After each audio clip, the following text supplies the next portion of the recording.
Hello friends. स्वागत है आप सभी का आईफा इंजीनियर्स विजन में। जैसा कि आप जानते हैं, स्ट्रेंथ ऑफ मटेरियल का 1000 क्वेश्चंस का सीरीज स्टार्ट किया गया है और ये सिविल एंड मैकेनिकल स्टूडेंट के लिए काफी यूजफुल होगा। ठीक है, यहाँ पर जितने भी क्वेश्चंस करवाए जाएंगे ये आपके GATE, SSC JE and BPSC AE के लिए काफी यूजफुल होगा।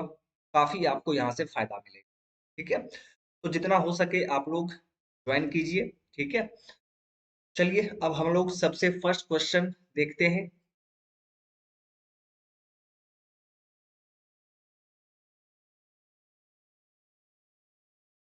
देखिए फर्स्ट क्वेश्चन क्या कह रहा है which material has the highest value of Poisson's ratio. आपसे पूछा जा रहा है कि किस मटेरियल का पॉइजंस रेशियो सबसे ज्यादा होगा और यहाँ पर आपको चार ऑप्शन दिया हुआ है। देखिए सबसे पहले यहाँ पर सबसे फर्स्ट में है रबर। ठीक है, तो रबर का Poisson's ratio my dear friend 0.5 होता है। 0.5। ठीक है, कॉपर का पॉइजंस रेशियो, कॉपर का 0.355 होता है। 0.355। ठीक है, स्टील का पॉइजंस रेशियो, ये वैल्यूज आपको याद रखना है। स्टील का पॉइजंस रेशियो 0.27 से 0.3 के बीच में होता है।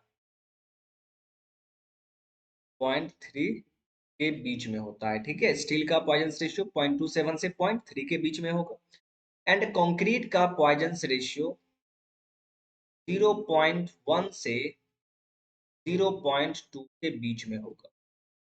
ठीक है, तो ये वैल्यूज पॉइजंस रेशियो का होता है डिफरेंट डिफरेंट मटेरियल्स के केस में। आपको ये वैल्यूज याद रखना है। क्या देख रहे हैं आप? कंक्रीट का पॉइजंस रेशियो 0.1 से 0.2 के बीच में होगा। स्टील का पॉइजंस रेशियो 0.27 से 0.3 के बीच में होगा। कॉपर का पॉइजंस रेशियो 0.355 और रबर का पॉइजंस रेशियो लगभग 0.5 होता है। तो क्वेश्चन में आपसे क्या पूछा जा रहा है कि किस मटेरियल का पॉइजंस रेशियो सबसे ज्यादा है? क्या होगा आंसर? ऑप्शन ए रबर आपका बिल्कुल सही है।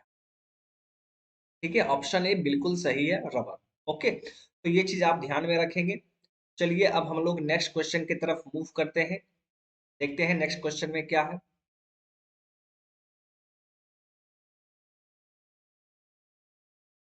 देखिए अब इस क्वेश्चन में क्या,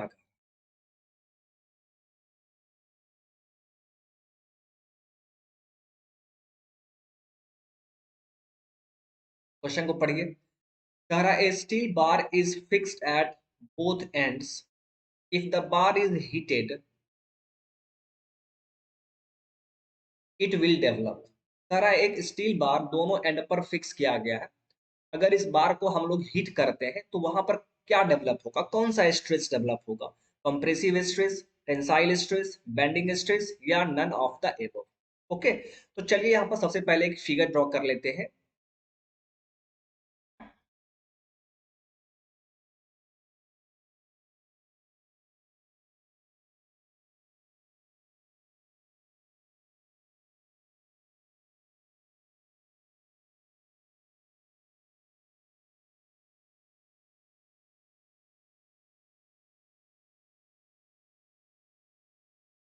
चलिए ये स्टील बार है और आप देख पा रहे हैं कि इसके दोनों एंड फिक्स किया गया। ठीक है, और इस बार को हीट किया जा रहा है। ठीक है, मान लीजिए इसका इनिशियल टेम्परेचर टी आई, इसका इनिशियल टेम्परेचर 0 डिग्री सेल्सियस है and final temperature my dear friend T degree Celsius है। इसका मतलब क्या है कि इसको हीट किया गया है। ठीक है, अब देखिए जब इसको हीट किया जाएगा तो क्या होगा? ये मटेरियल एक्सपेंड करना चाहेगा। ठीक है, ये मटेरियल एक्सपेंड करना चाहेगा। जब ये मटेरियल एक्सपेंड करना चाहेगा लेकिन इसका दोनों एंड क्या है? फिक्स किया गया है। दोनों एंड फिक्स किया गया। अब आप कुछ देर के लिए ये सोचिए कि ये वाला जो एंड है, किसी भी एक को आप सोच लीजिए। दोनों एंड में से किसी एक को सोच लीजिए। मान लीजिए कि ये एंड फिक्स नहीं है। फिक्स नहीं है, थोड़ी देर के लिए मान लीजिए। तो क्या होता, जैसे ही आप टेम्परेचर राइज करते, ये वाला जो है एंड, ये यहाँ पर राइज कर जाता, मतलब एक्सपेंड कर जाता।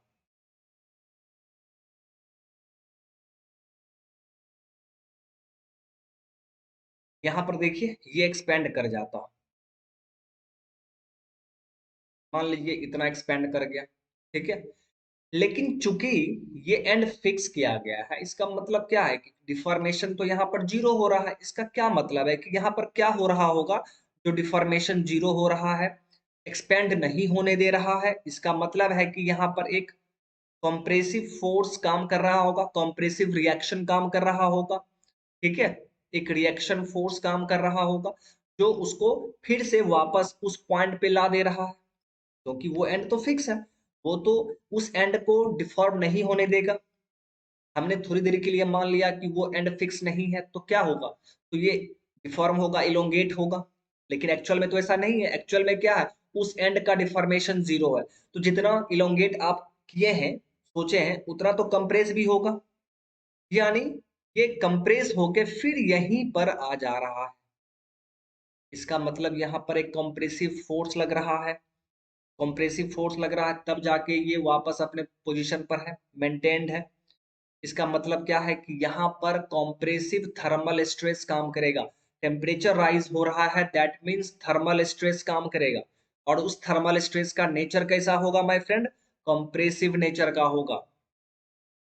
बात समझ में आ रहा, आई होप कि आप समझ गए होंगे, ठीक है। क्योंकि ये एंड तो फिक्स है, यहाँ तो डिफॉर्मेशन होगा नहीं, बस हम लोगों ने कुछ देर के लिए सोच लिया कि यहाँ पर एंड फिक्स नहीं है, तो ये इलोंगेट करता, तो इलोंगेट कर रहा है, लेकिन वो पॉइंट तो फिक्स फिक्स किया गया है। इसका मतलब क्या है, जितना इलोंगेट किया है उतना कंप्रेस भी हुआ होगा, तभी तो वो एंड उसी पॉइंट पर है, फिक्स है। मतलब वहां पर कंप्रेसिव फोर्स लगा होगा, कंप्रेसिव रिएक्शन फोर्स लगा होगा, ठीक है। तो इसी कंप्रेसिव फोर्स के कारण यहाँ पर स्ट्रेस जो डेवलप होगा वो कंप्रेसिव नेचर का होगा। तो करेक्ट आंसर क्या होगा, कंप्रेसिव स्ट्रेस। और कौन सा स्ट्रेस होगा, तो ये थर्मल स्ट्रेस होगा, थर्मल स्ट्रेस यहाँ पर काम करेगा, और उसका नेचर कैसा होगा, कॉम्प्रेसिव नेचर का होगा, ठीक है। So correct answer is option A. आपको बस यही ध्यान देना है यहाँ पर, ठीक है। तो इसका आंसर क्या हो जाएगा आपका, कॉम्प्रेसिव स्ट्रेस। ओके, चलिए अब हम लोग यहाँ पर नेक्स्ट क्वेश्चन की तरफ मूव करते हैं, प्लीज आप लोग ध्यान देंगे, ठीक है। देखिए अब इस क्वेश्चन में क्या कह रहा है, क्वेश्चन को ध्यान से पढ़िए।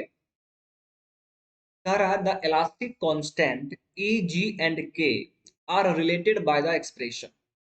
तीन इलास्टिक कांस्टेंट दिया हुआ है, Young's modulus, modulus of rigidity and bulk modulus, और आपसे पूछा जा रहा है कि ये तीनों किस रिलेशन से रिलेटेड है। तो देखिए इलास्टिक कांस्टेंट का दो रिलेशन हम लोगों ने देख चुका, हम लोग देख लिए हैं, मैंने आपको बताया भी था, और दोनों पर बेस्ड मैंने आपको क्वेश्चन भी करवाया हुआ है, ठीक है, प्रीवियस वीडियो में। तो जो लोग अटेंड नहीं किए हैं तो आप उसे देखिए, ठीक है। वहां पर दो फॉर्मूला हम लोगों ने डिस्कस किया है, और मैंने आपको बताया भी था कि एक तीसरा फॉर्मूला भी होता है। तो तीनों फॉर्मूला आपको याद रखना है। इलास्टिक कांस्टेंट के बीच रिलेशन, जो भी रिलेशन का फॉर्मूला है, वो तीन फॉर्मूला है जो कि आपको याद रखना है। तो देखिए, तो वही आपसे रिलेशन पूछा जा रहा है, दैट मीन्स यहाँ पर हमसे थर्ड रिलेशन पूछा जा रहा है। तो देखिए एक और रिलेशन है, Young's modulus is equal to 9 kg divide by 3k+g।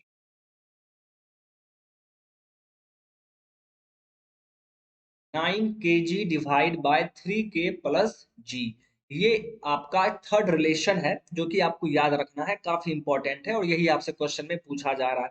Young's modulus is equal to 9 kg divide by 3k+g, ठीक है। और आपको अच्छे से पता है कि k क्या है, बल्क मॉडुलस है, g क्या है, शियर मॉडुलस या modulus of rigidity. Okay, so correct answer is option D. Option D बिल्कुल सही है। ओके, चलिए अब हम लोग नेक्स्ट क्वेश्चन की तरफ मूव करते हैं, प्लीज आप लोग ध्यान देंगे।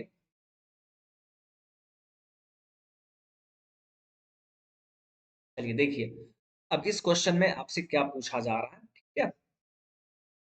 तो देखिए यहाँ पर थोड़ा सा ध्यान देना है आपको, ये मैं आपको बता चुका हूँ। क्या कह रहा है कि if the value of Poisson ratio is zero, then it means that अगर किसी मटेरियल का पॉइजंस रेशियो 0 हो जाता है तो उसका क्या मतलब है? देखिए my friend, Poisson's ratio is equal to, मैंने आपको बताया था, lateral strength divide by longitudinal strength. Longitudinal strength, ये मैंने आपको बताया था। ठीक है, क्वेश्चन में क्या कह रहा है? क्वेश्चन में कह रहा है कि पॉइजंस रेशियो 0 हो गया है, पॉइजंस रेशियो इज 0। तो जब पॉइजंस रेशियो 0 होगा तो क्रॉस मल्टीप्लाई कर दीजिए आप। तो आप क्या बोलेंगे? तो आप बोलेंगे कि सर लेटरल स्ट्रेंथ यहाँ पर 0 होगा, लेटरल स्ट्रेंथ 0। ओके, लेकिन ये तो किसी ऑप्शन में नहीं है, लेटरल स्ट्रेंथ 0 किसी भी ऑप्शन में नहीं दिया हुआ है। लॉन्गिट्यूडनल स्ट्रेंथ तो 0 नहीं होगा। ठीक है, क्रॉस मल्टीप्लाई हो गया, दैट मीन्स लेटरल स्ट्रेंथ 0 होगा।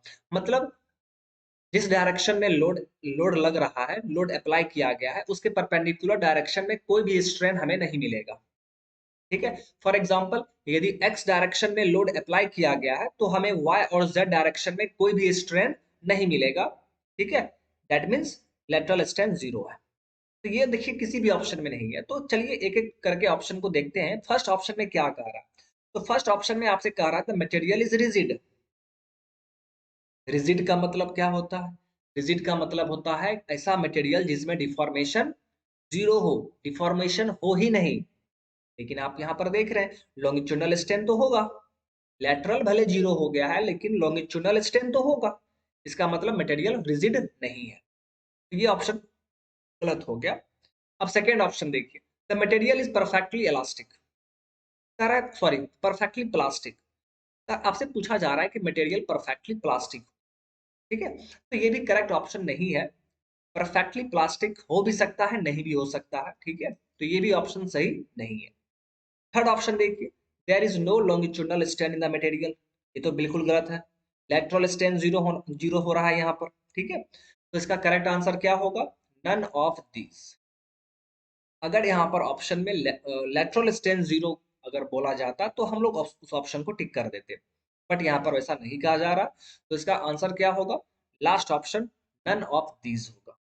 ठीक है, तो क्वेश्चन बड़ा ही सिंपल सा बस था, बस आपको थोड़ा ध्यान देना था। ठीक है, चलिए अब हम लोग नेक्स्ट क्वेश्चन की तरफ मूव करते हैं।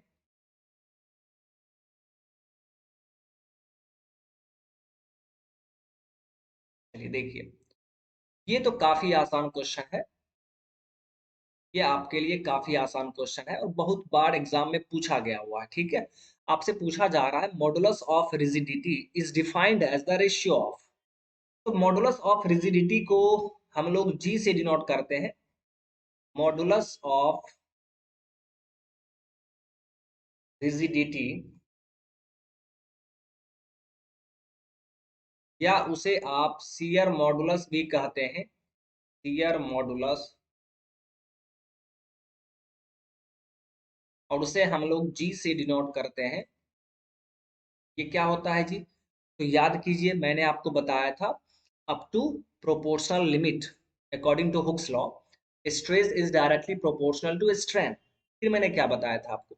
जब हम लोग शियर स्ट्रेस लेंगे और शियर स्ट्रेन लेंगे तो वहां पर जो इलास्टिक कांस्टेंट आएगा उसका नाम होगा मॉडुलस ऑफ रिजिडिटी।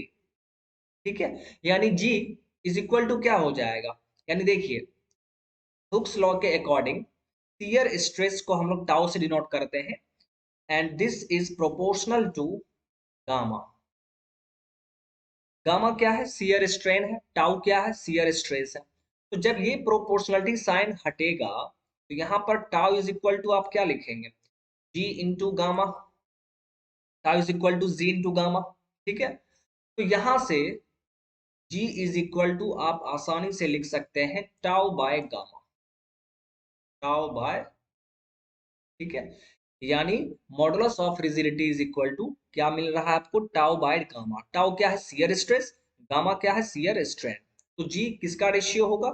जी आपका शियर स्ट्रेस और शियर स्ट्रेन का रेशियो होगा। Shear stress divide by shear strain.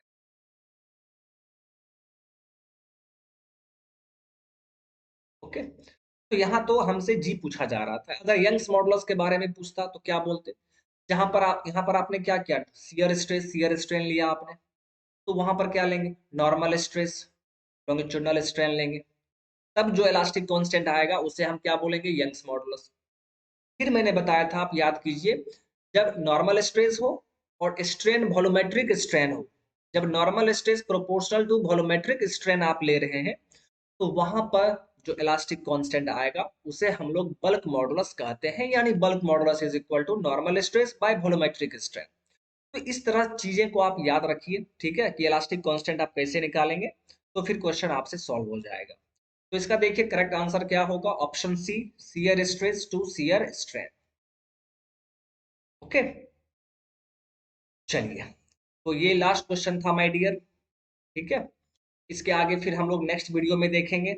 Okay, तो आप लोग जितना हो सके आप लोग जुड़ जाइए, ठीक है। यहाँ पर एक एक क्वेश्चन करवाया जाएगा, 1000 क्वेश्चन का सीरीज चल रहा है, ठीक है।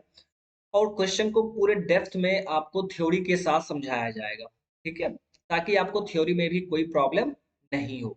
ओके, तो चलिए, thank you my friend, thank you, bye bye.